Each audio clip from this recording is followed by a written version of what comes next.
While summer goes on and the players are still on break, we've picked some interesting stats for you, and a couple of juicy rumors about a new North American team being formed, as well as potential ownership changes in a few orgs that played at the last major. We're Steam Inventory Helper, and it's worth reminding you that our extension lets you export your market trade history for further analysis in spreadsheets. Just go to the market homepage, then to the trade history, select the date range, filter what you don't need, and click Export. The resulting file can now be opened in a spreadsheet. After some quick formatting, the data is ready for analysis. According to Dust2 Brazil, Sharks are currently looking for investors to buy out a legendary Brazilian organization. In recent years, the team has been struggling, financial issues and poor results. The exact amount of the deal remains undisclosed, but rumors suggest it could be worth several $1 million. The Brazilian squad exited the major in Stage 2 with a 2-3 record, losing the deciding match to FaZe Clan. And it's not just MIBR struggling after a disappointing performance. On his Telegram channel, Burachenko shared the following. This morning, there were reports about a potential sale of MIBR to another Brazilian org, Sharks. And that's not the only deal expected to happen soon. At least one more club that played in the Austin Major is already involved. According to my info, the sides have already reached an agreement. Drop your guesses in the comments. Which other org will change owners this summer?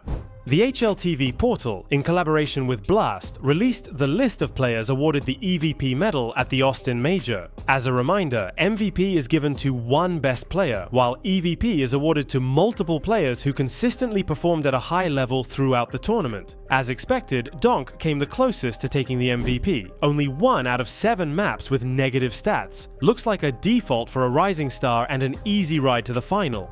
But Moose had other plans. Once again, Daniil put up insane numbers, but it still wasn't enough to get past the quarterfinals. Right behind him comes the silver finalist of the major, Senzu. He had an amazing run throughout the tournament, but his highlights didn't end there. Asbayar set a new kill record on a single map in major history, 56 frags against G2 on Dust2. The previous record stood for 9 years, held by Nico. Robin Cool took the 3rd spot on the list. Quite surprising, considering how great he played and the fact he won the tournament. But there's not much more to say, just look at the numbers. Undeniably elite. And here's the second player from the champion squad. We're talking about Mizi, who was just slightly behind Ropzi in terms of individual skill. It's worth noting, Mizi is the first English player in history to win a major. The British rifler enters the history books alongside Vitality. British media outlet BBC published an interview with him after the victory. The humble star commented, "I try to stay open, I respond to messages, give advice to other UK players. I want to inspire them to grow and develop our scene. That's my goal, to help British esports reach a new level. Respect." The first AW peer on the list, 910. The second player from the Mongolian team showed solid performance throughout the tournament, but disappeared in the finals and let his team down. A well-deserved next to last spot on the list, don't you think? And the final player to make the list, NQZ. The Brazilian AW peer stood out in every single stage of the major, from the opening matches to the playoffs. Truly a breakout star and a well-earned spot on the EVP list.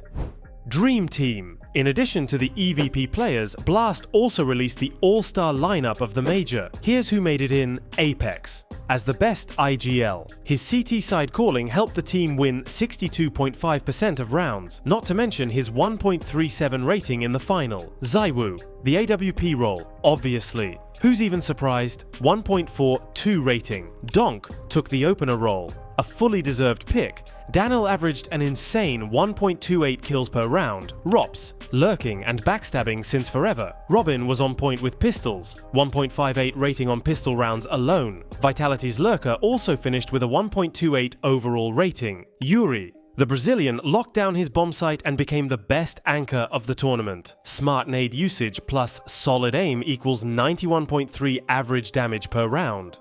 The invites for the first event of the new season are in Fissure Playground 1. The tournament will take place in Belgrade, Serbia from July 15th to 20th. Prize pool, $1 million. Here are the invited teams. We'll see Perfecto's debut for Virtus.pro, Astralis led by Hushi, the fired-up Chinese squad, and Heroic, with new coach Tobiz and AW peer Grix. Still missing a 5th player. By the way, Gleb's announcement was pretty hilarious. Take a look. Hello, Grix. Heroic admin? Oh, what the fuck? I'm the one asking the questions.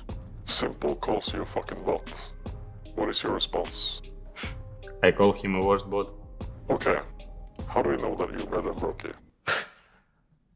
Man, next question. Last question. How do we know that you won't go to G2 after they realize that we scammed them for some pies? Bro, why would they downgrade?